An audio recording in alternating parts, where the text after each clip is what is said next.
Olá pessoal, me chamo Júnior e hoje nós iremos falar um pouquinho sobre tricomoníase e tricomonas vaginais. O gênero tricomoníase é... Menino... Tá. Olá pessoal, me chamo Júnior e hoje nós iremos falar sobre tricomoníase e tricomonas vaginais. Então o gênero tricomonas, ele vai ter algumas espécies aí que são catalogadas, né? E dentre essas espécies, tricomonas vaginais é a mais importante, justamente porque ela vai ser a causadora de uma doença que é denominada de tricomoníase. Já o tricomonas tenax está presente na cavidade oral e tricomonas hominis está presente no trato gastrointestinal. Em relação a tricomonas vaginais propriamente dito, vai estar presente basicamente no trato geniturinário de homens e mulheres e é o principal causador de infecções sexualmente transmissíveis não viral do mundo. Então, a maioria das ISTs, elas são de origem viral, certo? Entretanto, dentre as não virais, essa, a tricomoníase, no caso, né, ela vai ser a mais importante do ponto de vista de saúde pública, que a gente vai estar estudando e detalhando mais hoje, durante o decorrer da aula. Em relação ao ciclo biológico, né, de tricomonas vaginais, ele é um ciclo tipo monoxênico. Então, todo o processo vai acontecer no ser humano. E sobre a sua reprodução, ele vai ter uma divisão aí do tipo binária, em que basicamente nós vamos ter uma célula, né? E essa célula, ela vai dar origem a uma segunda célula. Então, vamos ter aí a divisão, né, do primeiro ser para formar um segundo ser. Por isso, divisão binária. E além disso, esse patógeno, diferentemente de outros, como a ameba, entamoeba histolítica e ascaris lumbricoides, não consegue sobreviver fora do seu habitat natural, que no caso é o trato genito-urinário. Do ponto de vista da biologia, né, desse micro-organismo, ele é um anaeróbico facultativo, então, consequentemente, ele pode crescer tanto na presença ou na ausência de oxigênio e pode também sobreviver, sobretudo, em pHs entre 5 a 7,5, em que, no caso do pH da vagina, esse pH ele é menor que 5, tá certo, gente? Então, quando o pH vaginal está normal, é um pouco dificultado o desenvolvimento de tricomonas, mas eles causam alguns transtornos, né, na região vaginal para que o pH ele aumente e seja propício para a sua sobrevivência. Além disso, esse tipo de micro-organismo, ele cresce em temperatura de 20 a 40 graus Celsius. Então, é bem interessante para eles, porque no caso da gente, né, nós seres humanos, nós temos uma temperatura corporal média de 36, 36,5 graus Celsius. Então, ele consegue se adaptar bastante bem na questão da temperatura. Do ponto de vista nutricional, tricomonas vaginais se alimentam de diversos carboidratos, como glicose, maltose e galactose. E ainda tem a capacidade, pessoal, de permitir o armazenamento de glicose por meio de glicogênio. Então, esse glicogênio, né, esse armazenamento de glicose, é muito importante para a sobrevivência desse patógeno. Por quê, professor? Porque lá na mulher, né, a vagina, ela sofre situações de alterações de pH, assim como também pode ser influenciada por alterações hormonais que a mulher venha sofrendo. Então, esse pH, juntamente com essas alterações hormonais, causa uma situação em que pode haver a diminuição de nutrientes. E essa queda, nessa diminuição de nutrientes, isso pode justamente dificultar a sobrevivência do tricomonas vaginalis. Então, basicamente, eles têm, né, esse glicogênio que vai propiciar com que eles sobrevivam mesmo em situações de mudança de pH e também situações de mudança hormonal. Além disso, eles ainda podem utilizar um outro recurso, que seria justamente fazer o consumo de nutrientes que não sejam carboidratos, como, por exemplo, os aminoácidos arginina, treonina e leucina. Do ponto de vista morfológico, tricomonas vaginais têm como característica se apresentar oval, elipsoide ou ainda piriforme, né, que seria justamente o formato de pera. Além disso, esse patógeno ele mede em média 9,7 micrômetros de comprimento por 7 micrômetros de largura. Em relação à sua estrutura propriamente dita, ele vai ter quatro flagelos, vai ter 4 flagelos, tá certo, gente?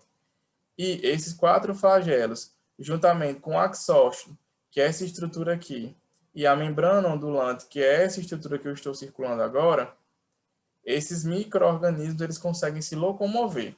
Além disso, uma outra estrutura importante que temos que citar são os hidrogenossomos. Os hidrogenossomos eles vão estar associados à produção, pessoal, de energia. Então, basicamente, eles vão ter a capacidade de permitir a produção de uma moléculazinha que a gente chama de adenosina trifosfato, que é o ATP. E esse ATP ele vai ser importantíssimo para fornecer energia, né, a essa célula e, consequentemente, permitir sua sobrevivência. Além disso, né, também tem sido observado que essa estrutura também ela está relacionada com a homeostasia do cálcio nesse tipo de protozoário. Aqui nós podemos observar uma imagem, né, de microscopia, em que dá para ver algumas estruturas bem ressaltadas.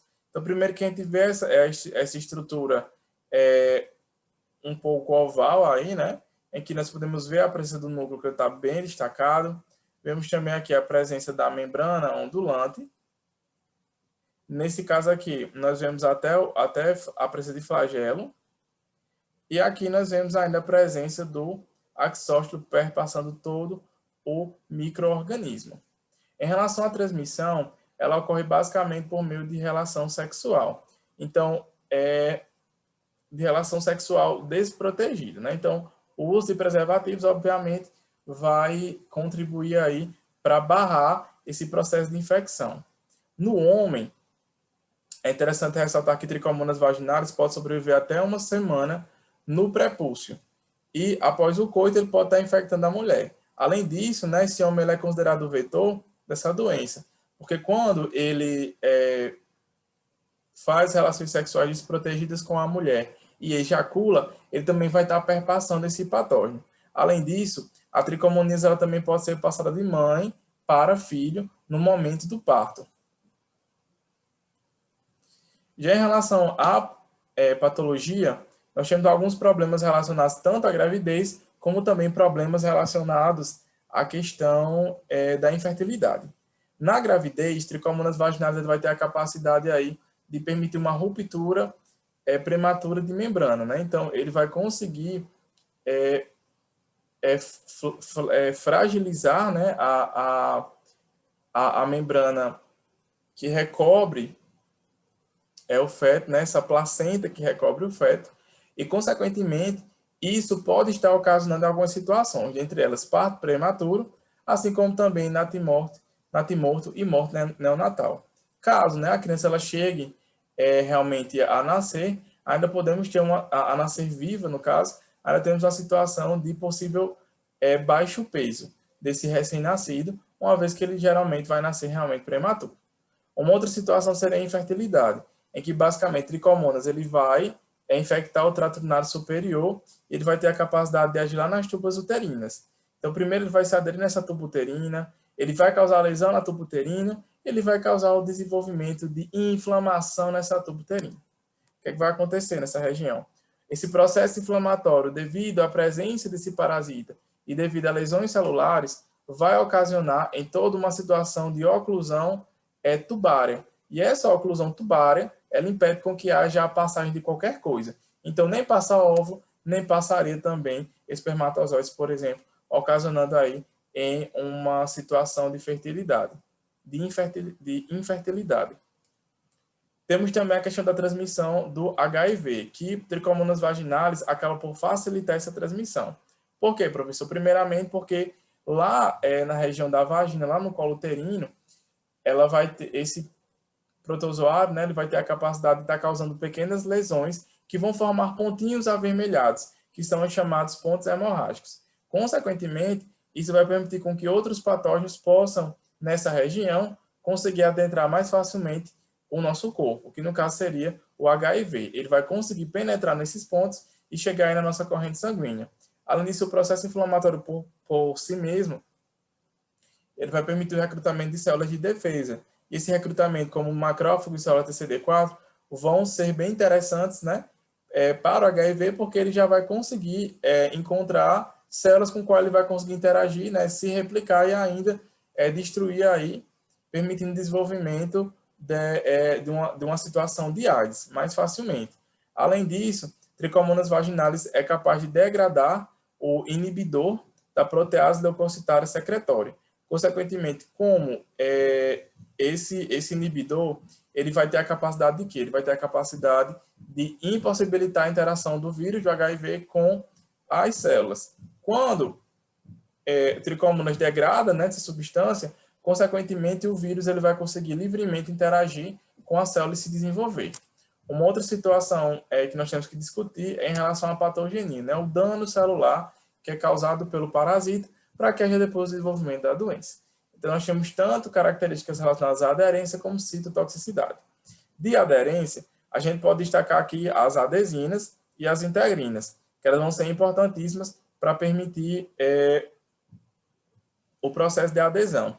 Já as cisteínas proteinases, o CDF e glicosidases, eles vão estar associados a processos de destruição do tecido e também as cisteínas proteinases propriamente ditas, elas vão ser capazes, por exemplo, de estar degradando imunoglobulinas do tipo IgA, do tipo IgG também, e, consequentemente, né, como ocorre esse tipo de degradação de algumas imunoglobulinas, o nosso corpo ele não vai conseguir, por exemplo, conter, né, a infecção tão facilmente, né, já que um dos mecanismos para permitir essa contenção seria os anticorpos. Além disso, Trichomonas vaginalis pode ocasionar aumento, né, do pH vaginal, em que esse aumento desse pH vaginal ele pode estar relacionado à destruição do Lactobacillus acidófilos, que, ao haver a destruição dos Lactobacillus acidófilos, consequentemente, nós não vamos ter mais bactérias em quantidade suficiente para produzir substâncias que têm características ácidas para permitir a manutenção da acidez lá da vagina, em que o pH é de 3,8 a 4,5 mais ou menos. Se eu não tenho um lactobacilo, se eu não tenho substância ácida a mais, o que acontece, pessoal? Nós temos um aumento do nosso pH, né? Então, qual o pH que é ideal para Trichomonas vaginalis que eu falei para vocês antes? É um pH de 5. Então, se eu não tenho mais bactéria produzindo metabólito ali ácido, consequentemente, esse pH ele vai começar a migrar, né, para uma situação de malbasicidade. Esse pH ele vai aumentando e, consequentemente, vai permitir a instalação aí de Trichomonas vaginalis. Além disso, esse parasita ele permite a formação de pseudópodos para permitir a fagocitose aí de leucócitos. Em relação aos sinais e sintomas, em mulheres, tem um período de incubação que pode durar até 20 dias. Depois desse período de incubação, uma das principais situações que acontecem é a chamada vaginite, em que vai ter um corrimento vaginal fluido, que vai ter coloração amarela esverdeada, como a gente pode estar vendo aqui na imagem, amarela esverdeada, e também vai ter a característica de ser fétido e haver a formação aí de bolhas. E é mais frequente, pessoal, no período pós-menstrual. Além disso, a mulher ela pode ter dor e dificuldade durante, né, as suas relações sexuais, que vai ser justamente a dispareunia. E também ela pode ter disúria, que seria a dor a urinar, e poliúria, né, que vai ser justamente poli de muitos e úria, né, de urina, de micção.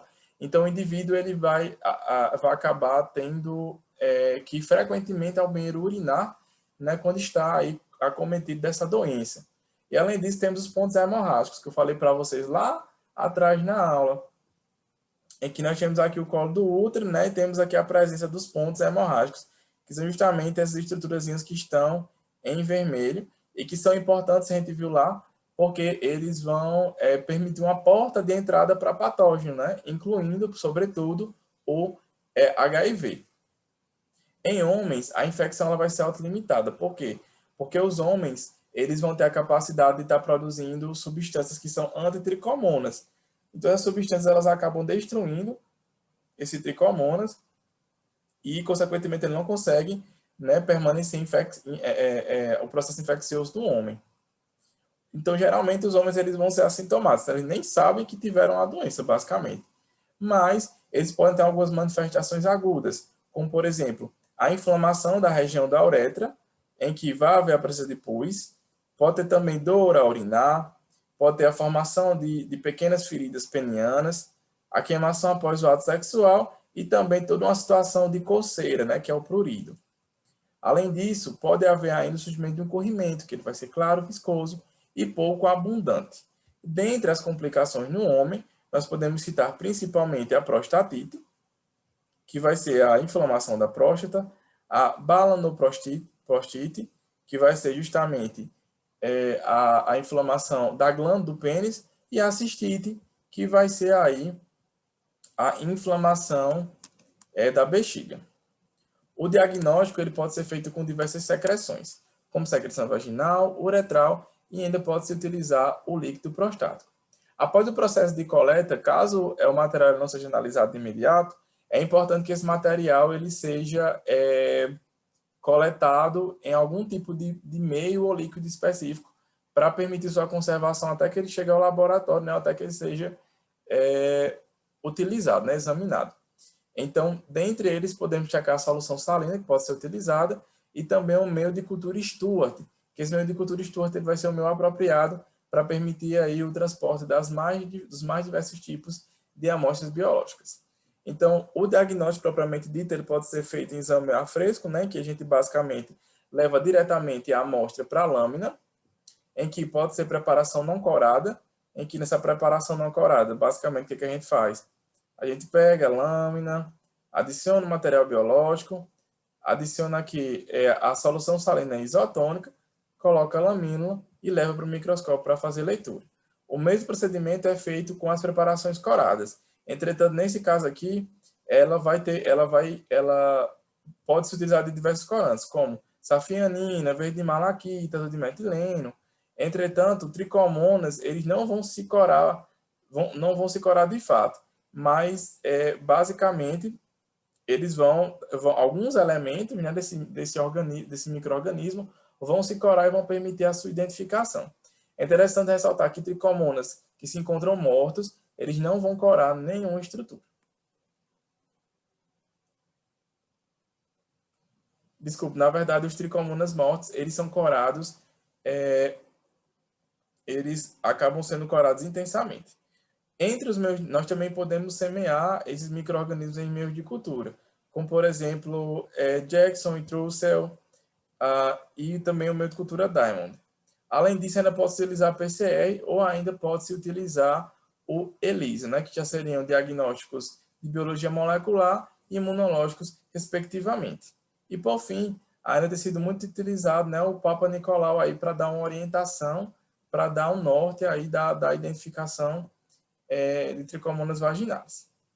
Do ponto de vista epidemiológico, nós temos cerca de 170 milhões de casos de tricomonas vaginais no mundo anualmente, sobretudo de pessoas de 15 a 49 anos, né? O que é compreensível, porque é nessa faixa etária em que os indivíduos eles se encontram mais ativos sexualmente.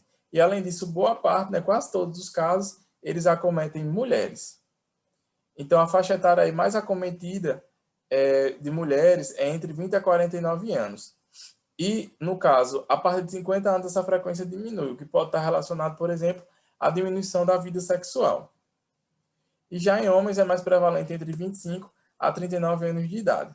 O tratamento ele pode ser feito com metronidazol ou tinidazol, além também de poder se utilizar a azitromicina. Então, o que é interessante a gente lembrar do metronidazol é que o metronidazol ele vai servir para anaeróbios, né? Então, esse metronidazol ele é um profármaco, então ele vai ter que sofrer ações metabólicas para se tornar ativo. Então, ele vai sofrer a ação de algumas enzimas do tricomonas vaginalis, vai se reduzir, vai tornar-se metronidazol reduzido, e a partir daí vai permitir a produção de metabólitos que vão causar a lesão no DNA do patógeno e, consequentemente, impedir aí a sua sobrevivência. Como profilaxia, nós temos o uso de preservativos, evitar o compartilhamento de roupas e objetos íntimos, assim como também a redução, né, do número de parceiros sexuais.